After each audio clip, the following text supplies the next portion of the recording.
The sandstorm came without warning, engulfing the pre-dynastic Egyptian settlement in a whirling tempest of golden particles. Kemet, a young hunter, squinted through the haze as an otherworldly light pierced the ochre veil. The light was unlike anything he had ever seen, not the warm glow of the sun or the cool radiance of the moon, but a pulsing, ethereal blue that seemed to bend the very fabric of reality around it. As the sand settled, the source of the light revealed itself. A massive structure, smooth and metallic, hovered above the desert floor. Its surface rippled like water under moonlight, defying all natural laws Kemet knew. The object was easily thrice the size of the largest dwelling in their settlement, and its presence sent ripples of fear and awe through the gathering crowd. The elders emerged from their huts, led by Kemet's father, Amenemhat, the settlement's spiritual leader. They carried ceremonial staffs and wore their finest linens, though their usual confidence was replaced by visible trepidation. Amenemhat raised his arms toward the sky, beginning the sacred chants that had been passed down through generations. Before he could complete the first verse, a section of the hovering structure began to transform. The metallic surface seemed to liquefy, forming a seamless ramp that extended to the ground. From within the depths of the vessel emerged beings that would forever change the course of human history. They were tall, easily 7 feet in height, with slender, elongated limbs that moved with otherworldly grace. Their skin was pale blue, almost translucent, with intricate patterns that seemed to shift and pulse with their movements. Their heads were larger than human proportions would allow, with large, almond-shaped eyes that reflected the colors of the desert sunset. They wore no clothes as humans knew them, but rather seemed to be encased in a second skin of flowing, liquid metal that moved as they did. The first of these beings stepped forward, raising a hand in what appeared to be a universal gesture of peace. Behind it, 5 others emerged, each carrying objects that defied description, tools or weapons or perhaps both, their purpose as mysterious as their origins. Kemet found himself stepping forward, despite his father's warning gesture. Something about these beings called to him, resonated with a part of his soul he hadn't known existed. The leading alien, for what else could they be but visitors from the stars?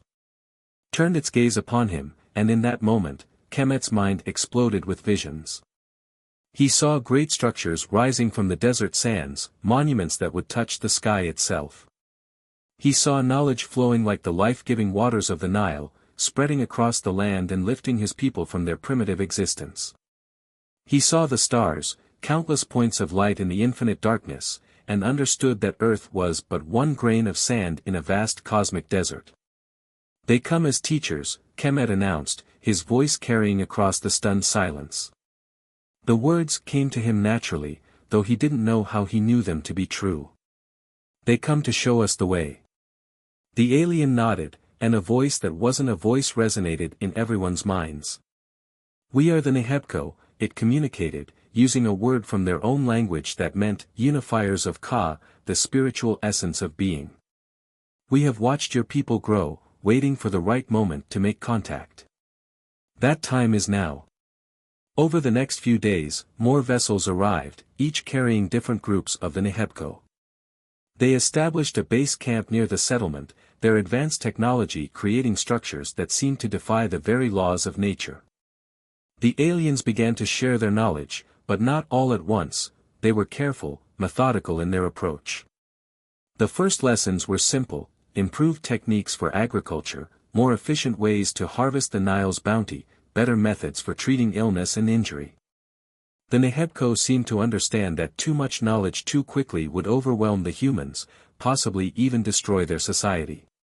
Kemet found himself chosen as the primary intermediary between the two species. The aliens had recognized something in him, a capacity for understanding, a willingness to embrace the unknown, and most importantly, an ability to translate their complex concepts into terms his people could grasp. As weeks turned into months, the Nehebko revealed their true purpose. They had not come merely to teach, but to build. They shared visions of massive structures that would serve as conduits between Earth and the cosmos, points of connection that would allow humanity to tap into the fundamental energies of the universe itself. The pyramids, they explained through Kemet, will be more than monuments. They will be machines, tools for evolution itself. But not everyone welcomed the aliens' presence. A faction within the settlement, led by Kemet's older brother Nacht, viewed the Nehebko with suspicion and fear. They saw the rapid changes in their society as a threat to their traditional way of life, their connection to the old gods. These beings speak of evolution and progress, Nacht argued during a council meeting, but what of our traditions? What of the ways that have sustained us since the time of our ancestors?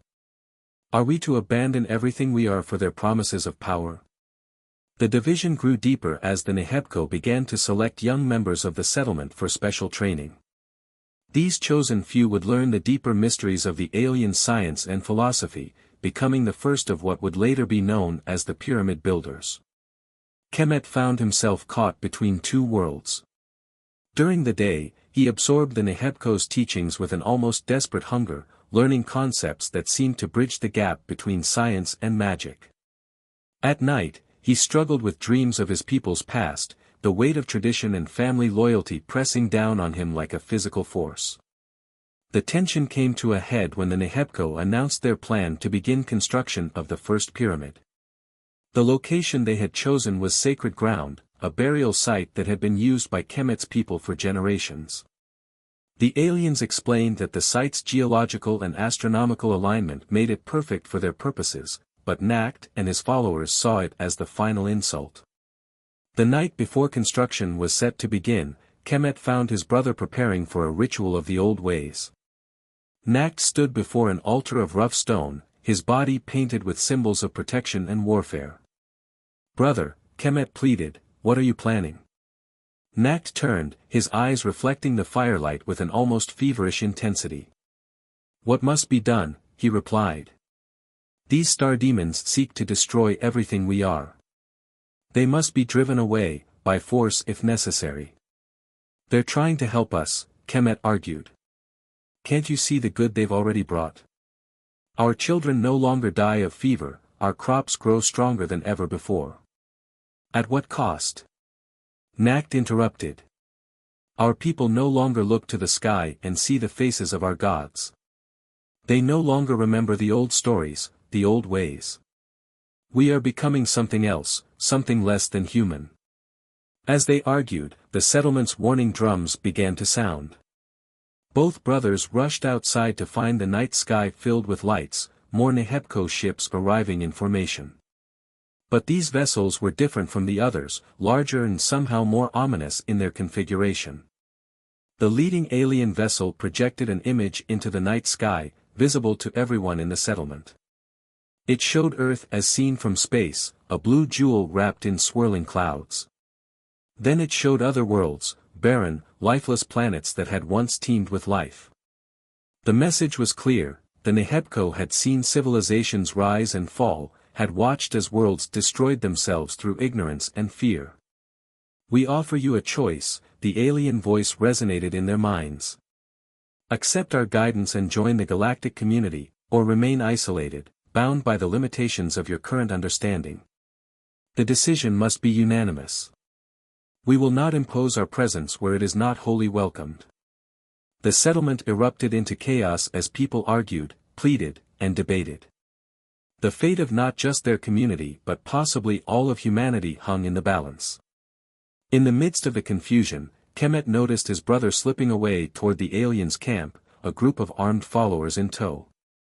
The first part of our story ends here, with Kemet facing a terrible choice: follow his brother and possibly prevent an attack that could doom humanity's future, or trust in the Nehebko's ability to handle the situation peacefully. The fate of Earth's relationship with these cosmic architects hung in the balance, even as the first stars of evening began to fade into dawn. The pre-dawn air crackled with tension as Kemet raced after his brother's group. His feet barely touched the cooling sand as he ran, his mind racing even faster than his body.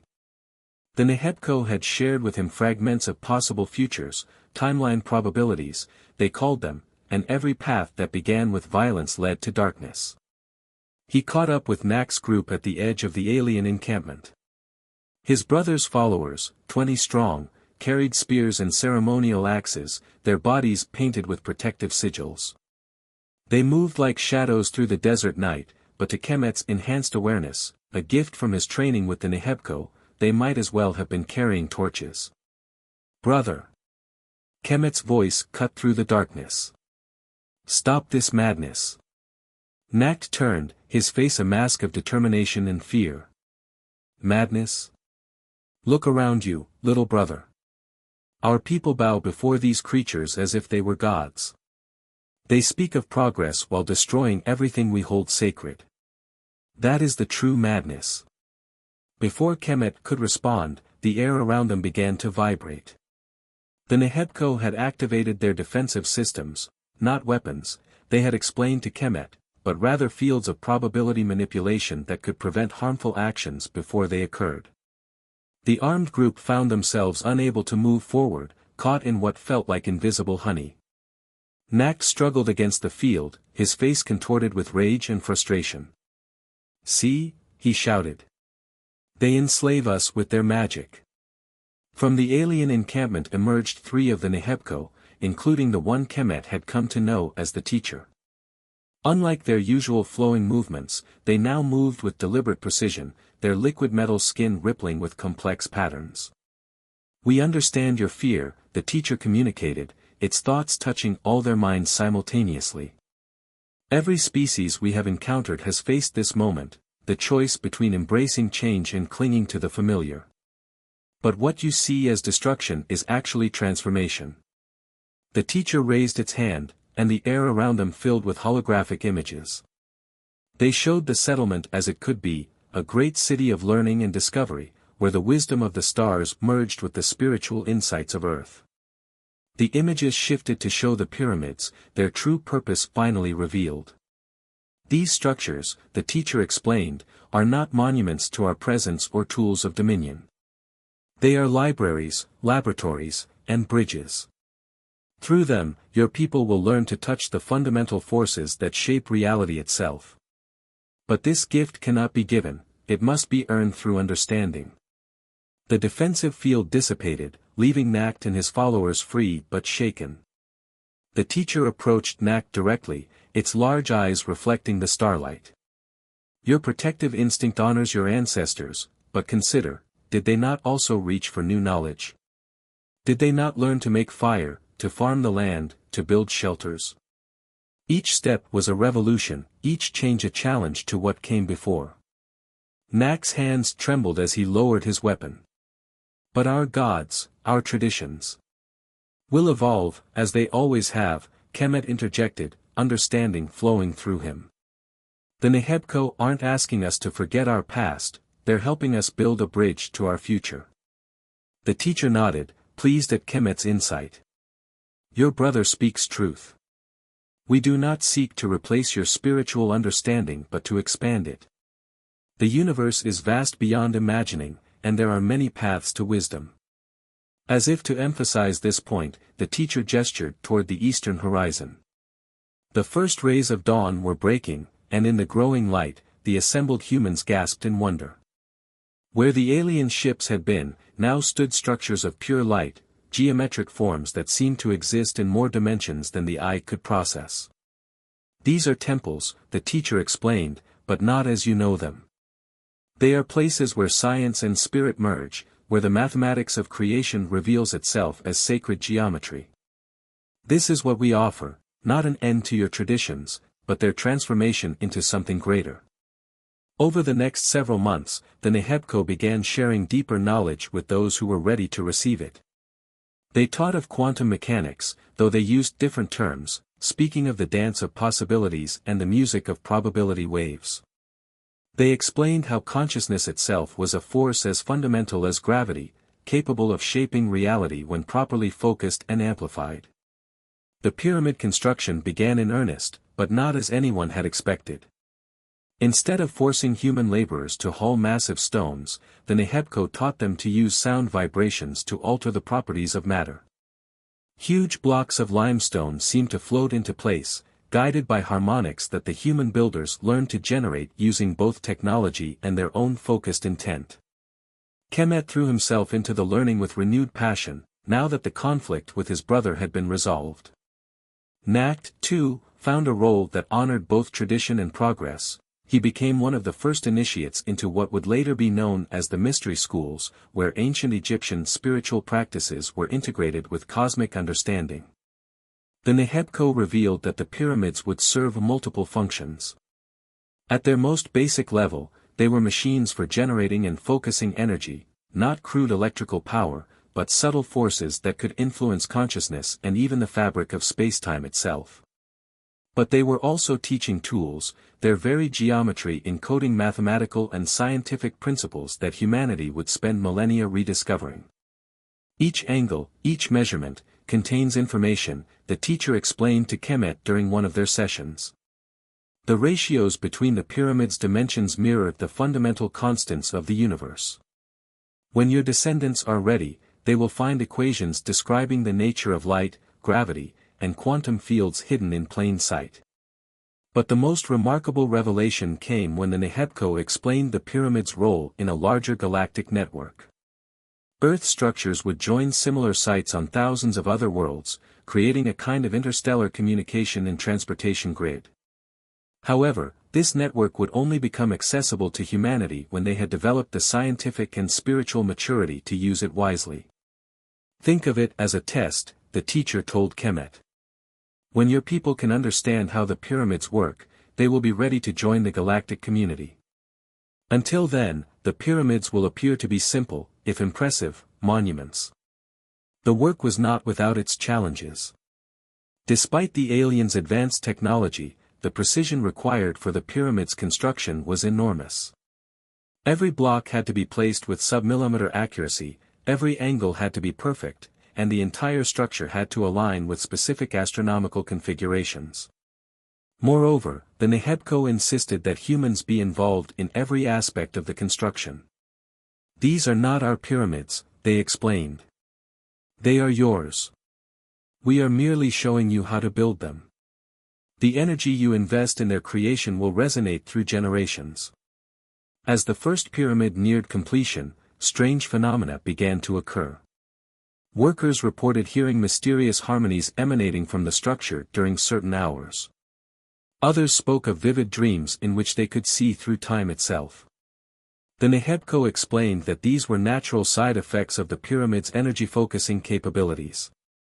Kemet himself experienced something even more profound. While meditating in what would eventually become the king's chamber, he found his consciousness expanding beyond his body. He saw the future, not in specific events, but in waves of possibility. He witnessed humanity's long journey toward understanding, saw the pyramid standing watch through millennia of triumph and tragedy. What you see, the teacher told him afterward, is just a fraction of what these structures can reveal. But it is crucial that this knowledge emerge gradually, in harmony with your species' development. Too much, too soon, would be devastating. As the second part of our story draws to a close, the first pyramid stands nearly complete, a perfect fusion of alien science and human spirituality. Kemet stands at its base with his brother Nacht, both of them changed by their experiences. Above them, the Nehebco ships move in complex patterns, preparing for the next phase of their great project. The sun sets behind the pyramid, its angles catching the light in ways that seem to bend reality itself. In this moment, both brothers understand that they are witnessing not just the construction of a monument, but the birth of a new chapter in human history. The question that remains is, what mysteries will the next stage of construction reveal, and how will they change humanity's understanding of its place in the cosmos? The teacher gathered the most advanced students in a chamber deep beneath the first pyramid, in a space that seemed to defy human understanding of architecture. The walls pulsed with a soft, bioluminescent glow that responded to thought patterns, and the air itself seemed charged with potential. What you are about to learn, the teacher communicated, is the language of reality itself. Your species calls it mathematics, but it is more than mere numbers. It is the code that underlies consciousness, matter, and the very fabric of spacetime. The chamber's walls suddenly erupted with complex geometric patterns that moved and transformed like living things. Each shape told a story, each transformation revealed a universal truth. The students watched in awe as the teacher manipulated these patterns with graceful gestures. Your DNA, the teacher explained, carries not just biological information, but geometric codes that resonate with cosmic frequencies. The pyramids we build together will amplify these resonances, awakening dormant potentials in your species.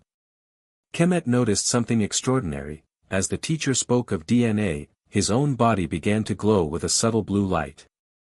Looking around, he saw that each student's body emanated a different color, creating a rainbow of conscious energy that interacted with the pyramid structure.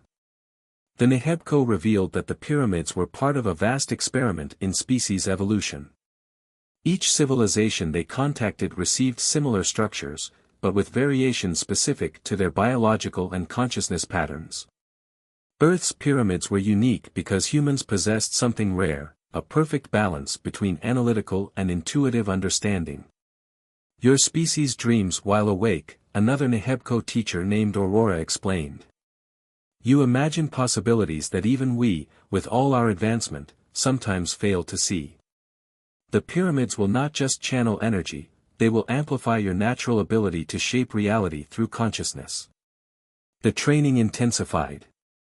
Students learned to manipulate matter using synchronized thought patterns, their minds linking with the pyramid's crystalline core.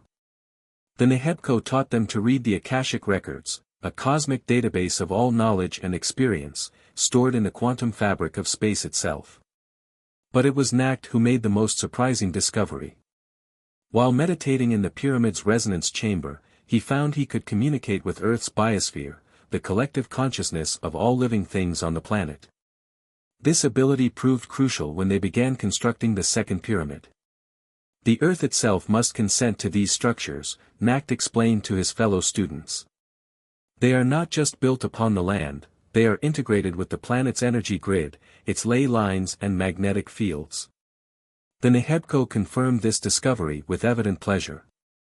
Now you begin to understand, the teacher said. The pyramids are not isolated monuments. They are acupuncture needles in the body of your world, regulating and enhancing its vital energies. As construction continued, strange phenomena became commonplace. Workers reported instances of spontaneous levitation. Some developed the ability to see magnetic fields as colors in the air. Others found they could communicate telepathically, especially when inside the pyramid's influence. But the most dramatic development came during the alignment of the first two pyramids. As the capstone was placed on the second pyramid during a precise astronomical conjunction, both structures began to vibrate at frequencies that human ears couldn't detect but human consciousness could feel. The space between the pyramids seemed to fold, creating what the Nehebko called a consciousness lens, a region where the normal rules of physics became flexible to directed thought. Inside this field, students could manipulate probability itself, shifting potential outcomes toward desired results. This is why precision was so crucial, Aurora explained. The pyramids are not just energy focuses, they are probability amplifiers. They help consciousness influence quantum possibilities, turning thought into reality. The Nehebko revealed that the third pyramid would complete a triangular circuit, creating a stable field that would continue functioning long after they departed. This field would subtly influence human development over millennia, gradually awakening humanity's latent abilities as the species matured. But with this knowledge came a warning. The Nehebko shared visions of other worlds where similar gifts had been misused. They showed the students scenes of civilizations that had destroyed themselves by accessing too much power before developing the wisdom to use it properly. This is why we encode the knowledge in layers, the teacher explained. Each generation will understand the pyramids at the level they are ready to comprehend. Some will see tombs, others will see astronomical markers, and a few will glimpse their true purpose. Only when humanity as a whole reaches the necessary level of consciousness will the full activation occur. The training now included exercises in ethical development alongside technical knowledge. Students learned to access higher dimensions of consciousness while remaining grounded in compassion and wisdom. The Nehebko taught them to read time like a book, seeing probable futures and understanding how choices in the present shaped reality's flow. Kemet and Nacht worked together to develop a system of knowledge preservation that would survive the ages. They created multi-layered symbols and stories that could be understood differently at different levels of awareness. These would become the foundation of what future generations would call the Hermetic traditions. As the third part of our story draws to a close, the second pyramid stands complete, its polished limestone surface reflecting starlight like a mirror. The consciousness lens between the structures pulses with potential, waiting for its third anchor point. In the settlement below, now growing into a true city, humans learn to balance their newfound powers with wisdom and restraint. The Nehebko observe with satisfaction as their students begin to grasp the true scope of the project, not just the building of monuments, but the gradual awakening of a species to its cosmic potential. As night falls, the pyramids emit a subtle glow visible only to awakened consciousness, a beacon to other worlds saying, "Here, something extraordinary is beginning." The construction of the third pyramid coincided with an unprecedented celestial event, the alignment of three distant stars that the Nehebko called the Creator's Triangle. The timing, they explained, was not coincidental. The completion of Earth's pyramid complex would coincide with this cosmic alignment, maximizing its potential impact on human consciousness. But as the work progressed, unexpected complications arose. The consciousness lens created by the first two pyramids had begun to affect the local population in unpredictable ways. Children born within its influence displayed remarkable abilities. Some could see energy fields naturally, others demonstrated spontaneous telepathic abilities, and a few showed signs of precognition. "The field is accelerating your species' natural evolution," Aurora explained to a concerned council of elders. "This is expected, but the rate of change is faster than we anticipated. Your people's capacity for adaptation is extraordinary." Kemet had noticed changes in himself as well. His dreams had become vivid windows into possible futures, and his understanding of the Nehebko's advanced concepts seemed to come naturally now, as if some dormant part of his brain had awakened. But with these gifts came challenges. "The more we evolve," he confided to Nacht, "the more responsibility we bear. I can see thousands of possible futures branching from each decision. The weight of that knowledge is overwhelming." Nacht, who had become the spiritual leader of what would later be known as the mystery schools, understood his brother's burden. He had developed his own unique abilities, a deep connection to Earth's biosphere that allowed him to sense imbalances in the planet's energy field and work with the pyramid systems to correct them. The Nehebko introduced new training protocols to help humans manage their expanding consciousness. They taught techniques for filtering temporal awareness, methods for grounding excessive energy, and ways to shield one's mind from the constant flood of information from the consciousness lens. But the most significant challenge emerged as news of the pyramids spread across the region. Pilgrims arrived daily, drawn by rumors of miraculous healings and transformative experiences. Some were ready for the changes the pyramid field induced, others were not. The Nehebko and their human students had to carefully manage access to the most powerful areas of the complex. "Your people must learn to be gatekeepers," the teacher instructed. "The pyramid's influence will spread gradually across your world, but too much exposure too quickly can be dangerous. You must help others awaken at their own pace." The construction of the third pyramid introduced new geometric principles that went beyond traditional physics. The Nehebko revealed that its precise angles would create a resonance with what they called the consciousness substrate, the underlying field from which all thoughts and possibilities emerged. As the final stones were prepared, the Nehebko shared their most ambitious plan yet. The three pyramids, when fully activated, would not just serve as an evolutionary catalyst for humanity. They would also function as a key, unlocking access to the galactic network of similar structures across the cosmos. "But this network is not for physical travel," Aurora explained. "It is a network of consciousness itself. Through it, advanced beings can share knowledge, experience, and understanding across vast distances instantly. When humanity is ready, you will have access to the accumulated wisdom of thousands of civilizations." The implications were staggering. The pyramids were not just tools for human evolution, they were humanity's invitation to join a galactic community of consciousness. But this gift came with a warning. The network can only be accessed through a combination of technological precision and spiritual development, the teacher cautioned.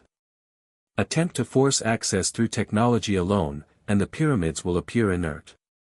Try to reach it through spiritual means without scientific understanding, and you will access only pale reflections of its true power. As the final phase of construction began, the NHEBCO revealed why they had chosen Earth for this project. They shared visions of humanity's potential future, not just one future, but many possible paths. In sum, humans became wise stewards of consciousness technology, helping other young species navigate their own awakening. In others, humanity used its gifts to heal their planet and create a civilization of unprecedented harmony and creativity. Your species has something rare, the teacher explained. You combine analytical intelligence with intuitive understanding in a way we have seen in few others. You can both think and feel deeply. This makes you ideal candidates for what we call the Great Bridge, beings who can help unite the physical and consciousness sciences. But with the third pyramid nearing completion, signs of change appeared in the NHEBCO themselves. Their normally stable energy patterns showed fluctuations, and their physical forms seemed less solid than before. Our time here grows short, Aurora announced during a teaching session. The alignment approaches, and with it, the completion of our primary mission. Soon, we must return to our own realm. This news sent ripples of concern through the human community. Despite all their training, many feared they weren't ready to be left alone with such powerful technology. The NHEBCO assured them that the transition would be gradual, and that safeguards were built into the pyramid system itself. You will not be alone, the teacher promised. The pyramids contain what you might call an artificial consciousness, a teaching system that will continue to guide humanity's development long after we depart. It will reveal its secrets gradually, as your species is ready to receive them. As the fourth part of our story closes, the third pyramid rises toward completion. The consciousness lens has expanded to encompass all three structures, creating patterns of energy that can be seen from high above the Earth. The NHEBCO prepare for their departure, while their human students work to preserve and protect the knowledge they've gained. In the growing city around the pyramids, a new civilization is taking shape, one that bridges the gap between spiritual wisdom and advanced technology. But as the final stones are prepared for placement, questions remain. What will the completed pyramid complex reveal? How will humanity handle its new role as custodians of this cosmic technology? And what final revelations will the NHEBCO share before they depart? The day of the final alignment arrived with an atmosphere of both anticipation and melancholy. The third pyramid stood complete, its polished limestone surface reflecting the pre-dawn sky like liquid starlight. The NHEBCO vessels hovered in formation above the complex, their presence both reassuring and bittersweet, as everyone knew these were their final hours on Earth. The consciousness lens created by the three pyramids had stabilized into what the NHEBCO called a quantum consciousness field, a sphere of influence that extended far beyond the physical structures. Within this field, the barriers between thought and reality had become permeable, allowing trained minds to interact directly with the fabric of spacetime. Kemet stood at the center of the complex, his consciousness expanded to encompass the entire field. Through his enhanced perception, he could see the intricate web of energy that connected the pyramids, not just to each other, but to the stars above and the Earth below. The geometric precision of their placement created a perfect resonance with both the planet's natural energy grid and the cosmic frequencies from above. It is time, the teacher announced, its form now barely maintaining physical coherence. The alignment approaches, and with it, the activation of the full complex. The NHEBCO had gathered their most advanced human students, 33 in total, led by Kemet and Nacht, for the activation ceremony. Each participant had been carefully chosen and trained, their consciousness expanded and stabilized through years of preparation. What you will witness, Aurora explained, is not just the activation of the pyramids, but the integration of Earth into the galactic consciousness network. Through these structures, humanity will have its first anchor point in the cosmic community. As the alignment began, the pyramid's crystalline cores, hidden chambers that the Nehebco had helped install at the heart of each structure, began to pulse with increasing intensity. The energy patterns became visible even to untrained eyes, creating cascading waves of light that flowed between the structures. But it was in the consciousness realm that the true spectacle unfolded. The students, their minds linked in careful harmony, witnessed the formation of what the Nehebco called the eternal interface, a bridge between physical reality and the realm of pure consciousness. Through this interface, the Nehebco shared their final and most profound revelations. They showed how the pyramids would serve as a time-lock vault of knowledge, releasing information and capabilities to humanity in precise stages of development. The structures were both a test and a guide. Each level of understanding achieved would unlock access to new layers of wisdom. Your descendants will rediscover these truths in their own time, the teacher explained. Some will see the pyramids as tombs, others as astronomical markers. A few will glimpse their deeper purpose. But only when humanity as a whole reaches the necessary level of consciousness will their full potential be realized. The Nehebco revealed that similar structures existed on countless worlds across the galaxy, each adapted to its host species' unique characteristics. Earth's pyramids were special because they were calibrated to human consciousness, a unique blend of analytical intelligence and intuitive wisdom that the Nehebco believed held particular promise. As the alignment reached its peak, something extraordinary occurred. The consciousness field expanded dramatically, creating a moment of global awareness. Every human on Earth, regardless of their location, experienced a brief but profound connection to the universal consciousness. It was a preview of humanity's potential future, a future where such awareness would become the norm rather than the exception. This moment will be remembered in the collective unconscious of your species, Aurora said. It will inspire dreams, myths, and aspirations. Some will dismiss it as fantasy, others will recognize it as a memory of something real. Either way, it will serve its purpose, planting the seed of cosmic awareness in human consciousness. The Nehebco then shared their final gift, a detailed map of human potential. They showed how the dormant capabilities in human DNA would gradually activate over millennia, guided by the pyramid complex's subtle influence.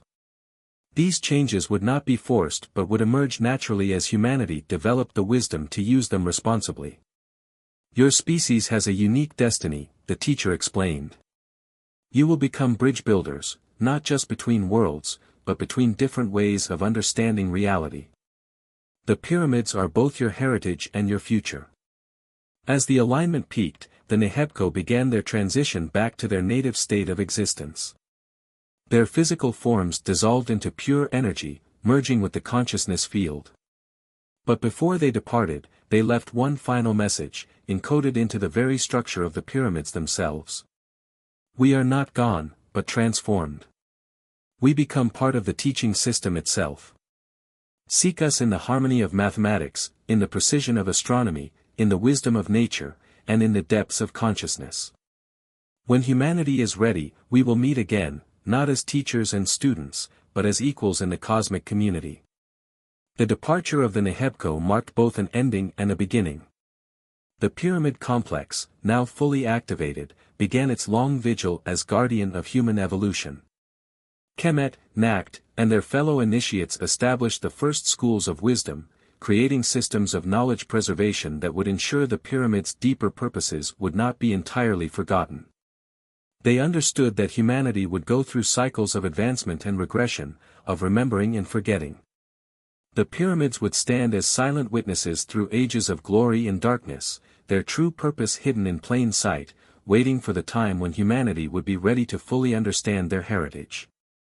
As our story concludes, Kemet stands at the summit of the Great Pyramid, watching the first sunrise of a new era.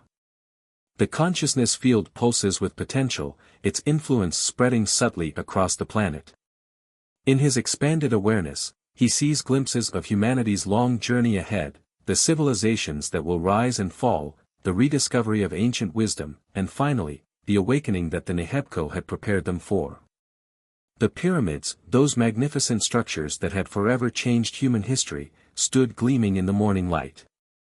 They were more than monuments, more than machines, they were seeds of humanity's cosmic destiny, planted in the desert sands by beings who had seen humanity's potential and chosen to nurture it. And so began humanity's long journey toward the stars, not just as physical explorers, but as conscious beings preparing to take their place in a universe far more vast and wonderful than anyone had imagined. The end.